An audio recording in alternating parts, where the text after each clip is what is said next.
اپنی آخرت کی تیاری بھی اسی طرح کرو جیسے دنیا کے امتحان کی تیاری کرتے ہو۔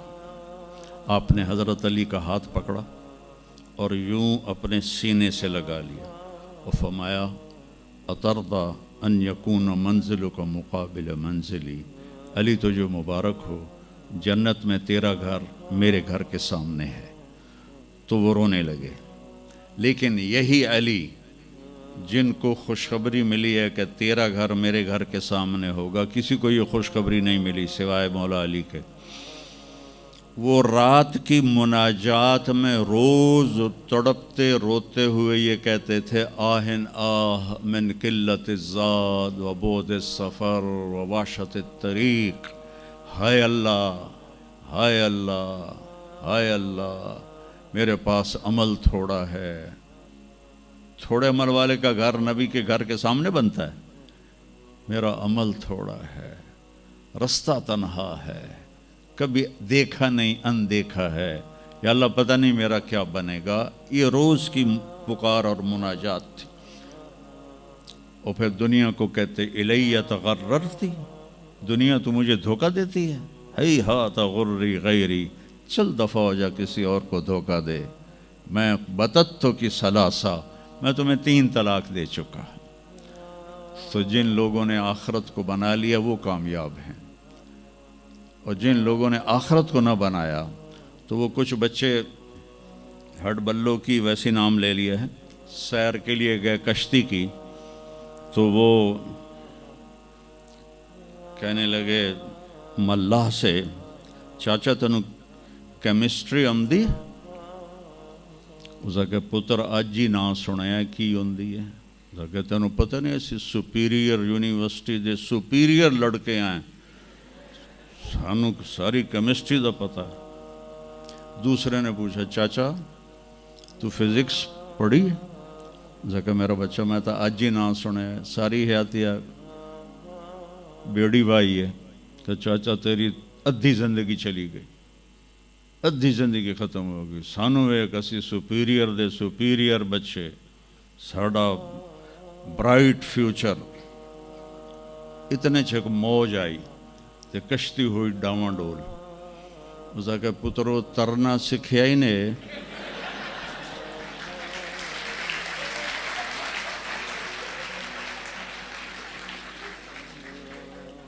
وہ آکھن لگے کوئی نہیں سکھیا، سوئمنگ پول کوئی نہیں سپیریئر ہے۔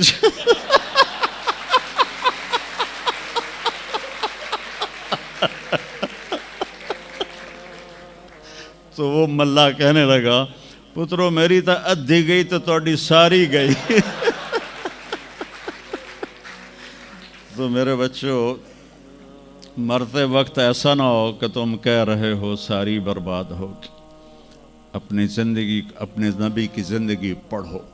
چند تو فرائض ہیں جو میں نے ابھی پہلے گنائے ہیں، اس کے علاوہ سچ انسان کو عزت دیتا ہے، دیانتداری انسان کو عزت دیتی ہے، رزق حلال انسان کو بلند مقام باوقار بناتا ہے، اور اچھے اخلاق فرشتوں سے بھی اوپر اس کو لے جاتے ہیں۔ آپ نے فرمایا جس کے اخلاق اچھے ہوں گے میں جنت الفردوس میں گھر لے کر دوں گا۔ تو نماز کی عادت ڈالو۔ کچھ بچے جی نہیں پڑھی جاندی، کوئی دن میں کوئی ایک نماز ضرور پڑھو، جمعہ پڑھو، ایک نماز ضرور، پھر وہ 2 ہو جائیں گی، پھر وہ 3 ہو جائیں گی، پھر وہ 4 ہو جائیں گی، پھر وہ 5 ہو جائیں گی۔ میں نے جتنوں کو بھی یہ نسخہ بتایا وہ سارے اللہ کے فضل سے، گورنمنٹ کالج میں میرا تھا ساتھی، تو وہ پھر شفٹ ہو گیا انگلینڈ، تو کوئی 40-45 سال بعد اس سے ملاقات ہوئی، یہاں پاکستان آیا ہوا تھا۔ تو میں نے کہا کہ نماز پڑھتے ہو؟ کہنے لگا نہیں۔ جمعہ؟ کہنے لگا نہیں۔ تو میں نے کہا اچھا ایسا کرو، ایک نماز شروع کر دو اور ایک جمعہ شروع کر دو۔ یہ ایک فرد کا واقعہ نہیں، ایسے میں ہزاروں بچوں پر بچیوں پر تجربہ کر چکا ہوں، اور وہ 5 وقت کے نمازی بن گئے۔ تو 2 دن کے بعد فون پہ بات ہوئی تو کہنے لگا یار تو مینو ایک دسی آئی میں تو پنجے شروع کر دیتی ہیں. وہ ڈرنکنگ بھی کرتا تھا, کالج کے زمانے میں بھی کرتا تھا. کہنے لگا لو جب میں نے نماز شروع کی تو میں نے کہا میری توبہ, میں شراب کو بھی ہاتھ نہیں لگاؤں گا. نماز ایسی چیز اپنی زندگی, اگر کسی کے لیے رخصت ہوتی تو حضرت امام حسین علیہ السلام کے لیے رخصت ہوتی میدان کربلا میں. لیکن کیا جنت کے سردار, جنت کے نوجوانوں کے سردار, اور جنگ سے پہلے اونگ آ گئی اور آنکھ کھلی تو مسکرانے لگے. تو بہن زینب علیہ السلام نے پوچھا یہ کوئی ہسن دا ٹائم ہے, اتنی تو مصیبت آئی کھڑی. کہا بہن اللہ کے نبی خواب میں آئے ہیں, فرما رہے ہیں بیٹا میں لینے کے لیے آ چکا ہوں. تو اب یہ نماز نہ پڑھتے تو ٹھیک تھا, اتنا تو قتل و غارت چل رہا تھا. لیکن جو ہی ایسے سورج ڈھلا تو آپ نے زہیر تھے آپ کے رائٹ سائڈ پر جھنڈا اٹھانے والے, اور لیفٹ پر تھے حبیب, اور درمیان میں تھے عباس اپنے بھائی. تو آپ نے زہیر کو بلایا, کہا یہ شمر سے کہو تھوڑی دیر رک جاؤ میں نماز پڑھ لوں. تو زہیر نے شمر سے کہا, تو شمر نے کہا ہم جنگ نہیں روکیں گے, ہم سر اڑائیں گے. تو انہوں نے واپس آ کر کہا جی وہ انہوں نے جنگ روکنے سے انکار کر دیا ہے, اللہ کی قسم اب ان کے لیے کھلی اجازت تھی کہ یہ چھوڑ دیں اور سر کٹا دیں. لیکن آپ نے فرمایا سر کٹ سکتا ہے, نماز نہیں چھوڑ سکتی. آپ نے کہا آدھے لڑو آدھے نماز پڑھو. تو آدھوں کو جنگ پہ لگایا, آدھوں نے نماز پڑھی. پھر ان آدھوں کو جنگ پہ لگایا اور جو جنگ پر تھے ان کو نماز پڑھوائی. سب کو ظہر کی نماز پڑھوائی, اور عصر سے پہلے سب کے سر کٹ کے نیزوں پہ چڑھ چکے تھے. وہاں 1445 سال میں ایک واقعہ ہے جہاں نماز کی رخصت نظر آتی ہے.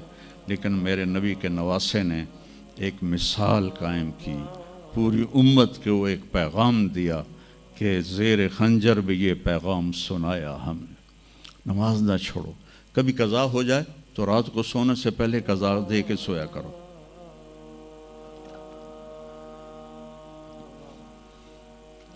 آپس میں کوئی لڑے ہوئے ہو تو کم از کم آج اتنی میری مان کے اٹھنا کہ صلح کر لینا. یہ کوئی بچیاں آپس میں کسی سے بول چال بند ہو, یا آپ بچوں کی آپس میں کوئی بول چال بند ہو, تو ایک دوسرے کو معاف کر دینا. اس سے آپ کے دلوں میں علم کی روشنی زیادہ آئے گی. آپ کے دل میں بغض ہوگا تو علم آئے گا نہیں. تو اگر اپنے حافظے کو اچھا کرنا ہے, اگر اپنے حافظے کو, تو دل سے سب کی نفرت نکال دو, اور پیٹ بھر کے کھانا نہ کھاؤ, اور اپنی نظروں کی حفاظت کرو. آپ کا حافظہ 16 سال والا رہے گا 70 سال تک. حافظے کو خراب کرنے والی یہ چیزیں ہیں. پھر جن سے پڑھتے ہو ان کو عزت دو, ان کا ادب کرو, ان کا احترام کرو. باب العلم ہے حضرت مولا علی, کہا میں غلام ہوں اس کا جو مجھے ایک لفظ نہیں ایک حرف, جو مجھے ایک حرف بھی سکھا دے علم کا, میں اس کا غلام ہوں. تو جو آپ کے ٹیچر ہیں یا لیڈی ٹیچر ہیں, جو آپ کو جو کچھ بھی پڑھاتے ہیں, ان کا احسان ہے آپ پر. آپ ان کو عزت دیں, ان کو احترام دیں. ان میں سے کوئی دعا دے دے گا آپ کا کام بن جائے گا. تو میں اسکول میں تو دعائیں لے نہ سکا استادوں کی, لیکن جب میں مدرسے میں داخل ہوا تو میں نے اپنے سارے استادوں کی دعا لی ہوئی ہے, ان کی عزت اور ان کے احترام سے. تو چونکہ آج کل بہت زیادہ آزاد ماحول ہو گیا ہے, تو وہ اپنے ٹیچر کو ایزی لیتے ہیں کہ کوئی ان کی بے عزتی کر دے, کوئی ان کے آگے بگڑ جائے تو اس کو برا نہیں سمجھا جاتا. لیکن بیٹا کتاب ایک ذریعہ ہے, علم آسمان سے آتا ہے, اور اس کے میں ذریعہ استاد ہوتا ہے. اور استادوں کو بھی کہتا ہوں کہ اپنے منصب کا خیال رکھو, اور اپنے پڑھانے کو اپنا فریضہ سمجھ کے ادا کرو. سر سے اتارنے والا کام نہ کرو, اور بھاگا دوڑی والا کام نہ کرو, بلکہ اپنی نسل کو تیار کرو. جس دن ہم اپنا علم یہیں سے حاصل کریں گے, اور باہر یورپ جانے کی بجائے اپنے ملک میں ہمیں اپنا علم ملے گا تو پھر ہماری عزت کا دور شروع ہو جائے گا. جب تک ہم علم میں غیروں کے محتاج ہیں تو ہم انہی کے محتاج رہیں گے. تو یہ چند ایک باتیں آپ کی خدمت میں ہیں. اور جب آپ کو چھٹیاں ہوں تو تبلیغ میں کچھ وقت ضرور لگائیں, اس سے آپ کو فائدہ ہوگا.